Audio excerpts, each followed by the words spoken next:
अस्सलाम वालेकुम। आज के इस लेक्चर में हम पढ़ेंगे एक थ्योरम जिसकी स्टेटमेंट है a finite integral domain is a field. अगर एक हमने इंटीग्रल डोमेन लेना है जो कि फाइनाइट होगा और उसको हमने फील्ड प्रूव करना है। तो यहाँ पे सबसे पहले जो इंटीग्रल डोमेन है उसका हम सेट लेट कर लेते हैं। सबसे पहले हम यहाँ पे लेट करेंगे let D is equal to D. हमने यहाँ पे एक सेट लेना है जिसको मैं x0 x1 x2 up to so on xn तक ले लेती हूँ। फाइनाइट लेना है ना तो xn तक ले लिया। अब ये हमारे पास क्या है, B of finite integral domain.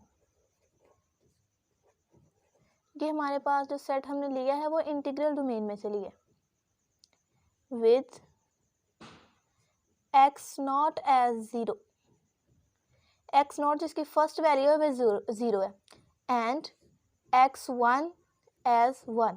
ये इस तरह का हमारे पास सेट है जो इंटीग्रल डोमेन है। इसका फर्स्ट एलिमेंट 0 है और x1 जो है वो 1 है। मतलब कि ये हमारे पास एक इस तरह का सेट है जो इंटीग्रल डोमेन में लाया करता है। इसका कोई भी एलिमेंट हमें ऐसे नहीं मिलते जो दो को हम मल्टीप्लाई करें और उनका आंसर 0 आ जाए, या फिर हमारे पास जो दो या दो से ज़्यादा एलिमेंट्स कोई भी इसमें ऐसे लाई नहीं करते जो एक दूसरे के 0 डिवाइज़र हों। तो इसका मतलब जो हमने सेट लिया है वो इंटीग्रल डोमेन है।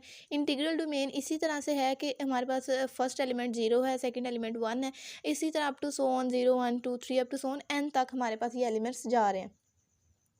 लेकिन ये हमारे पास 0 डिवाइज़र्स इसमें एग्जिस्ट नहीं करते। ये इंटीग्रल डोमेन का सेट है। अब हमने ये शो करना है कि इस सेट के अंदर हर एक जो नॉन ज़ीरो एलिमेंट्स है उसका मल्टीप्लिकेटिव इन्वर्स एग्जिस्ट करता है। अगर तो मल्टीप्लिकेटिव इन्वर्स एग्जिस्ट कर जाता है देन हम इसको प्रूव कर देंगे कि ये हमारे पास एक फील्ड है। अब हमें मल्टीप्लिकेटिव इन्वर्स, क्योंकि ये थ्योरम है, इसमें हमें प्रूव करना ही पड़ेगा। तो प्रूव करने के लिए यहाँ पे कुछ कंडीशंस होती हैं जिनको सेटिस्फाई कराना ज़रूरी है। तो वो यहाँ पे हम कर लेते हैं। सबसे पहले हमने क्या शो करवाना है कि मल्टीप्लिकेटिव इन्वर्स एग्जिस्ट करता है, वो हम यहाँ पे सबसे पहले लिखेंगे। We have to show that every non-zero element of D has a multiplicative inverse।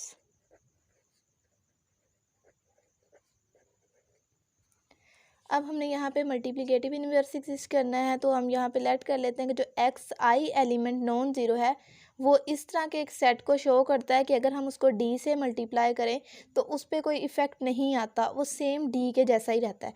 तो इसको हम इस तरह से लिखेंगे, if X I is non zero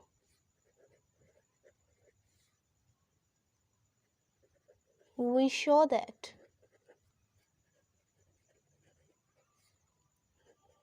the set x i d is equal to, यहाँ पे x i को d के हर एलिमेंट के साथ मल्टीप्लाई करना है तो यहाँ पे हमारे पास क्या आ जाएगा, x i x not x i x1 x i x2 up to so on x i xn। ये हमारे पास एक सेट है। इस सेट को हमने शो करना है कि ये हमारे पास सेम है, is same as the set D। X i हमारे पास जो है वो इस तरह का एलिमेंट है, अगर हम उसको डी के साथ मल्टीप्लाई करते हैं तो हमारे पास वो डी इटसेल्फ सेट आता है। मतलब ये कि जो एक्स आई है वो हमारे पास एक आइडेंटिटी का रोल प्ले कर रहा है। तो इसके लिए हमें यहाँ से क्या समझ आ रही है, अगर एक्स मल्टीप्लाई करने से कोई इफ़ेक्ट नहीं आता तो हम यहाँ पे एक लेट कर लेते हैं, if X I X J is equal to X I X K. ये हम यहाँ पे एक लेट कर ली चीज़, इस पूरे सेट में से एक चीज़ हमने उठा ली जिसमें से एक्स आई को जे के साथ मल्टीप्लाई करें या फिर एक्स आई को एक्स के साथ मल्टीप्लाई करें, दोनों इक्वल होते हैं। अब कैंसिलेशन प्रॉपर्टी से हम यहाँ पे लिख सकते हैं, बाय कैंसिलेशन प्रॉपर्टी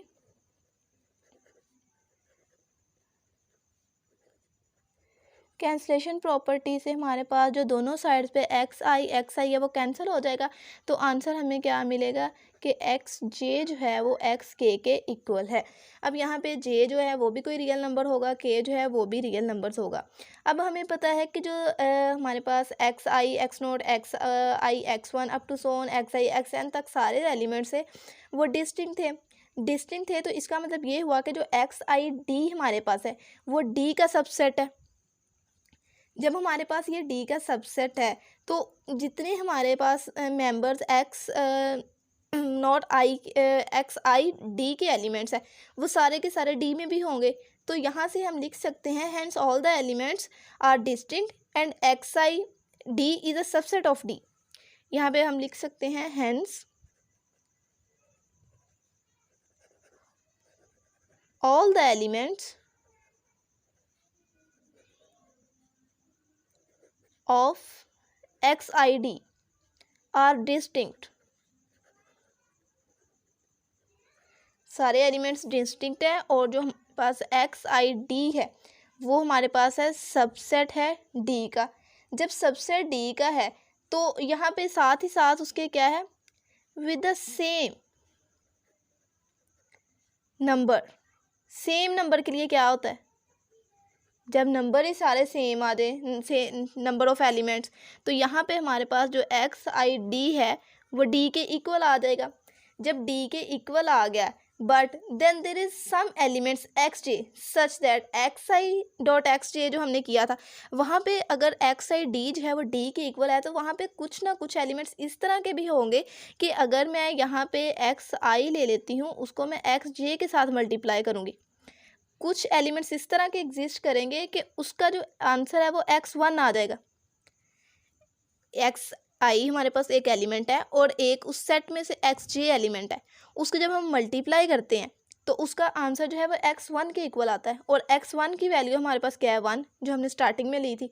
तो ये क्या हो गया, अब हमारे पास दो एलिमेंट्स का जो मल्टीप्लाई करने पे 1 आंसर आता है जो कि मल्टीप्लिकेटिव आइडेंटिटी है, तो इसका मतलब वो दोनों एलिमेंट्स एक दूसरे के मल्टीप्लिकेटिव इनवर्स है। तो यहाँ से हमें पता चला हैंस जो हमारे पास एक्स जे है वो इक्वल है एक्स आई इन्वर्स के, मतलब एक्स जे और एक्स आई जो है वो एक दूसरे के मल्टीप्लिकेटिव इन्वर्स है। जब ये दोनों एक दूसरे के मल्टीप्लिकेटिव इन्वर्स हैं तो यहाँ से हमें क्या पता चला hence D is a field.